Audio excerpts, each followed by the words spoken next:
Now we move on to the second part of the show, which is to discuss the discouraged acts. Can you now briefly outline the discouraged acts during fasting during the month of Ramadan? The acts which are discouraged during fasting can be divided into three categories. The first is acts that are discouraged, which are contrary to the sunnah of fasting. Number two, acts which are discouraged during the month of Ramadan, which are otherwise also prohibited. Number three, the other acts which are discouraged during the month of Ramadan.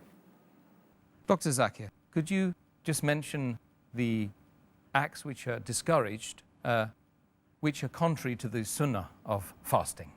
The acts which are discouraged and contrary to the sunnah, besides the ones we said should be recommended, I won't repeat that. It's just the opposite. It is a person should not say the niyyah aloud while fasting. The niyyah, it should not be said aloud. Number two is a person should not eat excessively during iftar or in the night. Number three, a person should not get angry. Point number four is that people read the Taraweeh very fast. They rush through the Taraweeh. And point number five is people socialize during i'tikaf.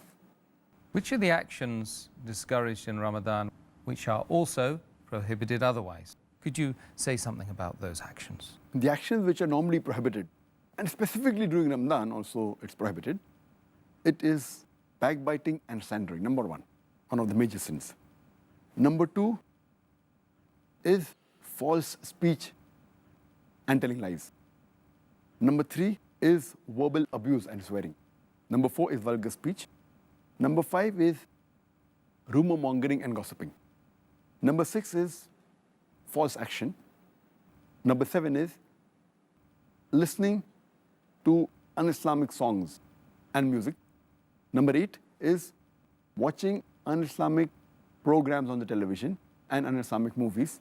Number nine is reading un-Islamic magazines and reading un-Islamic books. Number 10 is going to un-Islamic websites.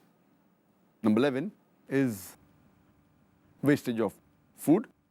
And number 12 is extravagance and being spendthrift.